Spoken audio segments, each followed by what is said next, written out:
Curtis, Travis Mills is here, and Travis is a Joe Milton guy. We just learned that during the break.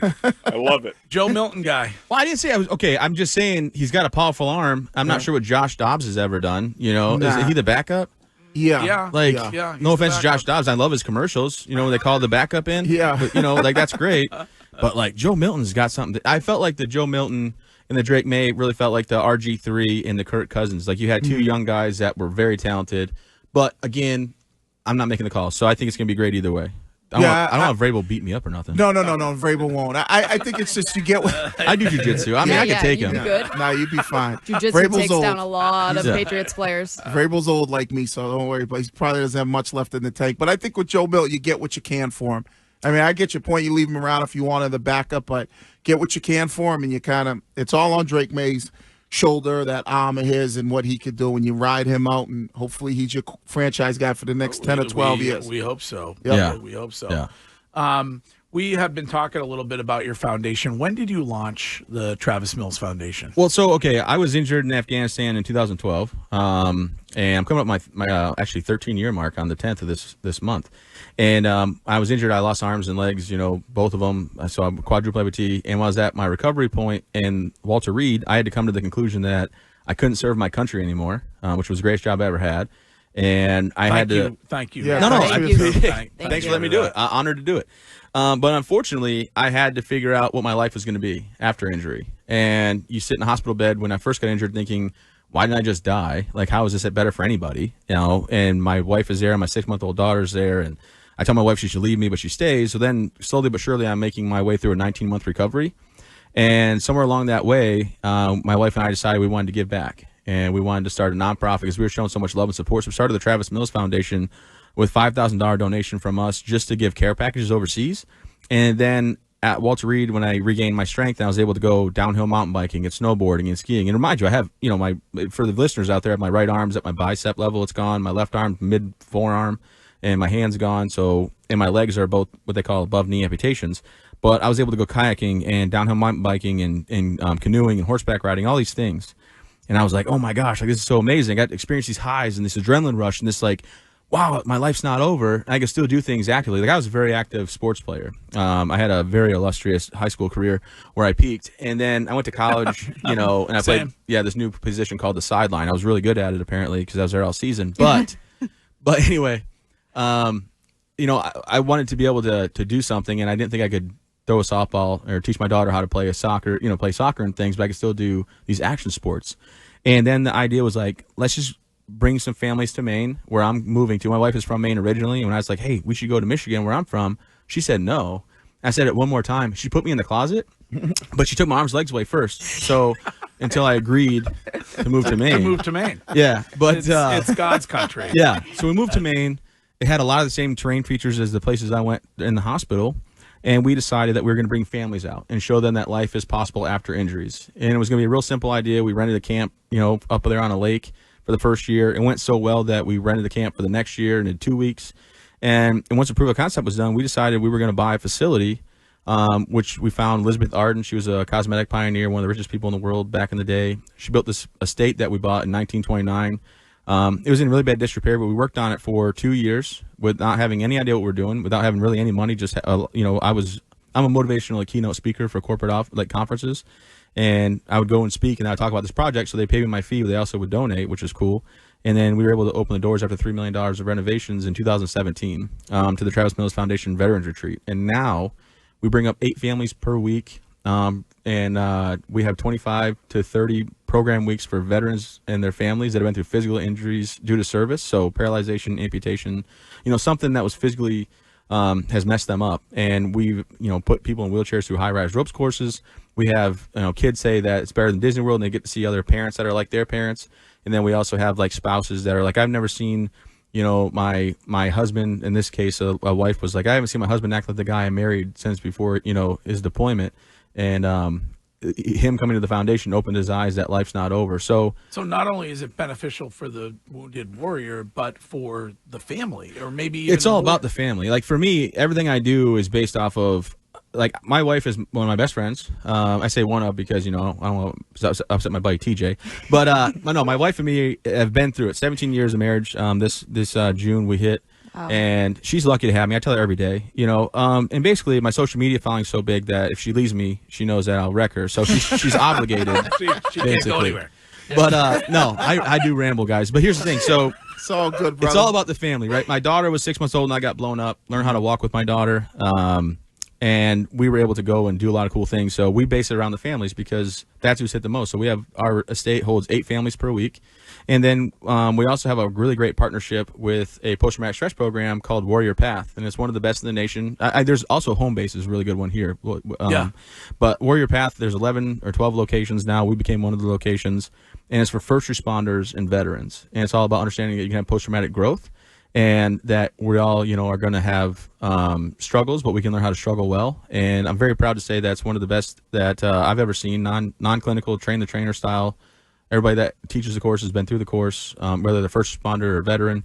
And we do, I think, 17 weeks of that in person. Then we have some caregiver programs. We have about 7 programs now. We've grown to be kind of like we have 7 different programs that we offer there. And we do 70 programs a year, but 47 weeks in person at our site. And it is all free to the veteran and to the family, and this is where our listeners come in, because we would love for them to give and help keep this program going.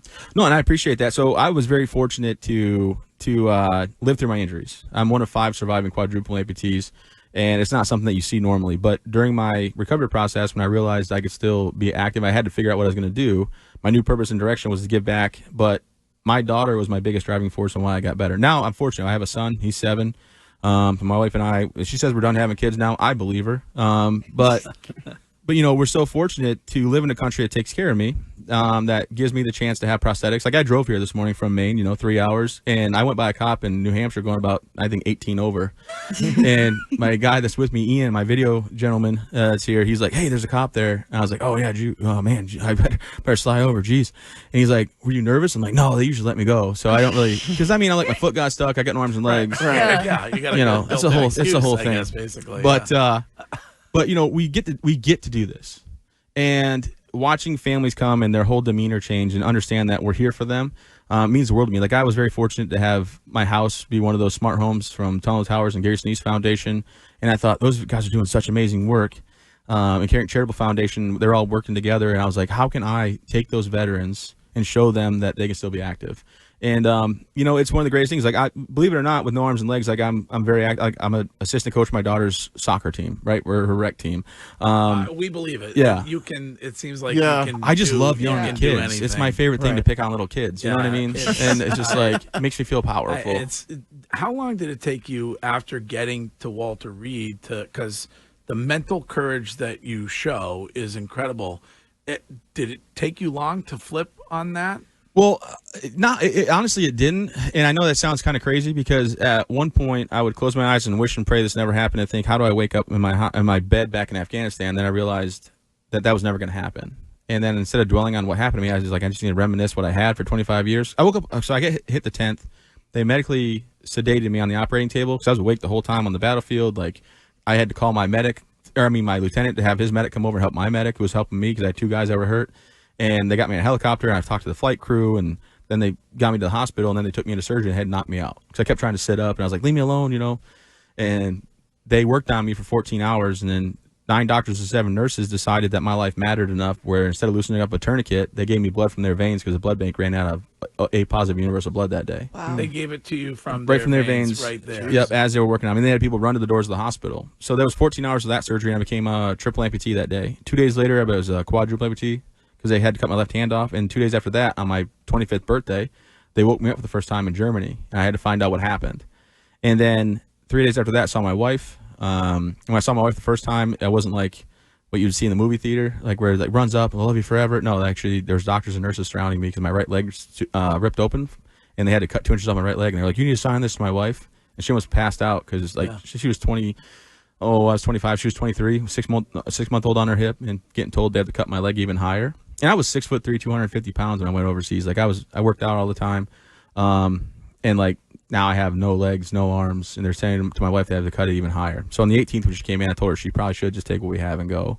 and this wasn't the promise that I made to her. And she was like, "Nah, we'll get through this." But looking back, I think it was more handicap parking that kept her, because it's good. It's VIP. Like you guys, when you go outside the station, unfortunately, Wiggy, I don't want to. When you go outside the station, you'll see I'm parked right there. You walk right down the path, right to my car. Wiggy's right next to you. Yeah. He has his mom's. Was I in your spot? He has his mom's placard. My mom willed me that. It's kind of like a stolen parking valor kind of thing. I don't want to out. It's not in the weeds of it. I've seen people like that. My mom willed it to me. That was her It last doesn't thing work she like gave that. to me Yeah. before she passed away. So, and you just say it again, because it was extraordinary to me that you said it. Serving this country, that was the best job you ever had. It was. Besides being a husband and a father, you guys say that kind of thing. And I was a grocery packaging engineer in high school. But besides for that, I was a bagger at a grocery store. But more importantly, no, I loved it. And I thought I was going to be a 20-year guy. I re-enlisted on my second deployment. I thought for sure I was going to do 20 years. But, there was other plans for me. And I just kind of walked into early retirement accidentally. Fell apart at my last job. Cut off at the knees. It was crazy at 25. But the truth is, I know I joke around a lot, and I'm supposed to be serious, and I apologize, but your energy is you your do energy is unbelievable. amazing. You can do anything you want. Yeah. Well, I appreciate that. But here's the thing. I get the chance to bring these families out with my wonderful staff and volunteers and supporters, right?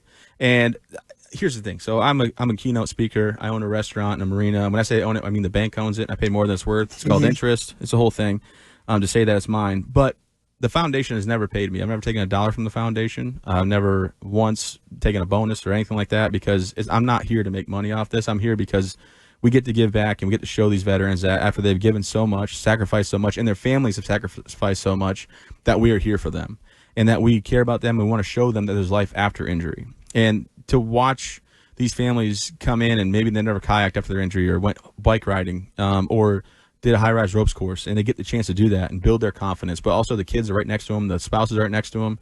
It just means the world that I get the chance to do this. And but it does take donations, right? Like your listeners and people out there. I just got back from Arizona 2 days ago because I was out for a golf tournament. We have a golf tournament fundraiser out there. A gentleman does it every year for us, and I had to go to Hawaii a couple weeks ago for a fundraiser. I know it's a rough life. It's a rough life, but I do it. How's your golf game? It's about as good as my no, it's not. I don't golf. Okay, but I'm really good at heckling. You're probably better than Shime, though. Yeah, you're better than Shime, 100%. Transitive property, that means he's better than you, Greg. I think you will find that we have, if not the most, arguably one of the most generous audiences that there are. So you guys have a campaign going on, which is a match campaign up to $100,000 through April 14th. Yes, right? a mass company, right? I came down here and spoke to Shark Ninja, and they hired me as a speaker, but then the CEO was just like, hey, we're going to do something for the foundation, so we're going to donate $100,000. And they say we want to go longer, so they're like, hey, what we're going to do is do a match. And between the 5 days of when I got injured, so I got injured on the 10th, at the 10th, and then I woke up the 14th on my birthday, they're going to do a drawing every day, and someone's going to win one of their products. They're going to let them pick the product. Awesome. And all you got to do is every $25 gets you an enter, to win. So if you do a $100 donation, you get 4 entries, and, everything goes, and then they're going to do it for all those days, 10th to the 14th. TravisMillsFoundation.org. Yep. That's where that's where you can find all about all this and myself and get involved. We need volunteers. If anybody's out there like, hey, I can't give, we can still give volunteers or give volunteer hours, as well as best thing I can have is people be my town crier, just like you are here today with this wonderful staff, like telling people about our mission and what we do. I mean, we've grown to be one of the top VSOs in the nation, which is awesome.